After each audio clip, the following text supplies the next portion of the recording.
Salam alaikum. Le Mali uni pour la paix. Nga foli be lamini kala be. Tonton Jabida, comment ça va? Tu vas bien? Konubashiti là, Jabida. Tonton Jabida, ça fait chaud au cœur quand même. C'était ça en fait le but de mon vocal. C'était pour susciter en fait un intérêt pour l'État-nation, un intérêt pour la patrie, un intérêt euh, pour le Mali où chacun compte.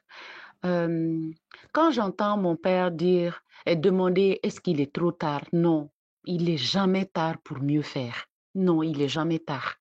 Moi, j'ai espoir. Si j'ai commencé à parler, si je continue à parler, c'est parce que j'ai espoir. Voilà que je viens de l'amener à parler. Il a certainement beaucoup de choses à dire. C'est ça le but en fait. Il faut qu'on se parle entre Maliens. Il faut qu'on s'explique. Il faut pas que eux aussi là-bas sur les dunes qu'ils pensent que l'histoire est là. On ne peut pas. Certes, on ne peut pas falsifier l'histoire. C'est certain. On ne peut pas la falsifier. Mais est-ce qu'elle est connue? L'histoire n'est pas connue par le Malien. L'histoire n'est pas racontée par le Malien. Leur histoire est connue, mais qui connaît leur histoire? Qui sait comment a commencé en fait ce conflit du Nord là? Qui sait comment a commencé? Voilà, qu'il vient de nous dire que euh, il y avait le Soudan français et il y avait aussi l'histoire des Sundiata, que leur histoire dans le Mali a commencé avec les indépendances. Sinon, ils étaient bien dans le Soudan français, mais leur histoire avec le Mali, avec la République du Mali, a commencé avec les indépendances. Voilà qu'il vient de donner un éclaircissement, mais qui est capital. Combien de Maliens savent en fait que il y avait le Soudan français dont ils faisaient partie les Touaregs, mais il y avait aussi le Mali. Combien d'entre nous le savaient? C'est pour délier les langues, en fait, mon père. Il est temps que les gens s'expriment. Il est temps que les gens descendent de leurs chevaux pour s'exprimer. On ne sait pas qu'on ne sait pas. Nous, peuple très, très peu avisé, on ne sait pas. Mais vous qui savez là, vous ne savez pas que nous, on est très, très peu avisés. Vous ne savez pas que nous, on ne sait même pas qu'on ne sait pas. C'est ça le drame qu'on est en train de vivre. Moi, je suis certaine que si les Maliens se parlent, ils vont se comprendre. Ce groupe-là, le Mali uni pour la paix, en est un exemple. Si ici, on arrive à se parler, alors qu'on n'est pas du même bord, alors qu'on n'est même pas de la même catégorie socio-professionnelle, alors qu'on n'est même pas de la même ethnie, on n'est pas de la même région, on n'est pas du même bord politique, si on arrive à parler ici, on arrivera à parler dans le Mali. Et il fera bon vivre au Mali. Je pense que le but, en fait, de ce genre de grain, c'est pour que chacun compte. Dans un Mali où chacun compte, il faut qu'il y ait dialogue. Il faut que les torts soient reconnus. Il faut qu'il y ait mea culpa. Il faut qu'il y ait justice. Il y aura la paix. Forcément.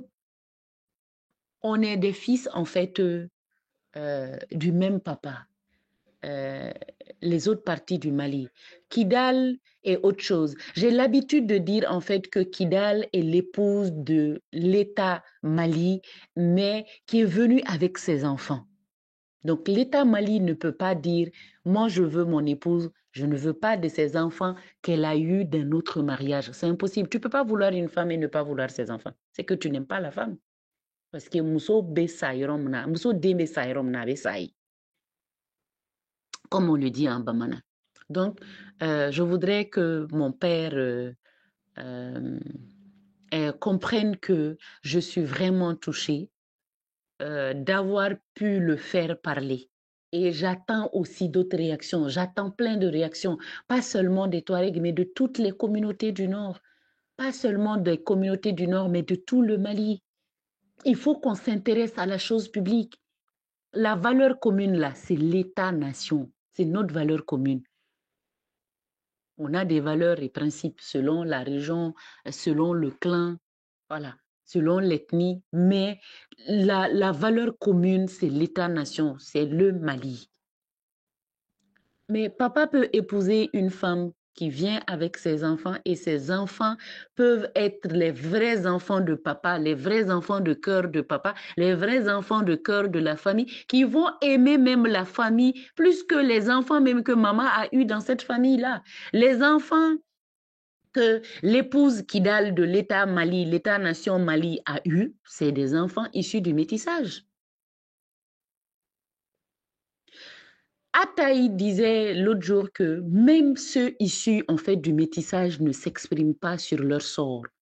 Mais moi, je voudrais que les communautés du Nord comprennent que nous, on ne sait pas, on ne connaît pas leur histoire. On ne les côtoie pas. Ils ne descendent pas nous côtoyer non plus. Oui, Ataï disait, mon frère Ataï disait qu'on les considère comme des étrangers. Oui, c'est parce qu'eux-mêmes, ils se considèrent comme des étrangers. Parce qu'eux-mêmes, ils se sont résignés. Ils se sont résignés. Quand j'entends Ataï dire que est-ce que c'est la peine de communiquer parce que d'office, celui en face duquel tu es en train de communiquer ne veut même pas t'écouter. Non, il faut continuer à parler. On a continué à parler aujourd'hui. Masha'Allah, les langues se délient pour nous parler. On est nombreux. Il faut qu'ils sachent que on est nombreux au sud. D'aucuns me diront oui, sud-nord, ça c'est des trucs de séparatistes. Non, c'est la réalité. C'est la réalité. Il y a le nord et il y a le sud, même sur la planète Terre. Il faut que les gens du nord, il faut que les Touaregs comprennent que il y a beaucoup de gens qui sont outrés, mais qui ont peur de parler, qui ont peur de parler, qui ne veulent pas risquer leur vie, qui ne veulent pas risquer leur poste de 62 à nos jours. Les gens ont eu tout le temps peur. Je ne connais pas un fonctionnaire malien qui est allé au nord, à partir de Mopti même, qui est allé là-bas, qui a embrassé leur culture, qui est revenu et qui avait le même mental que quand il partait. J'en connais pas. Moi, je ne l'ai pas fréquenté en tout cas.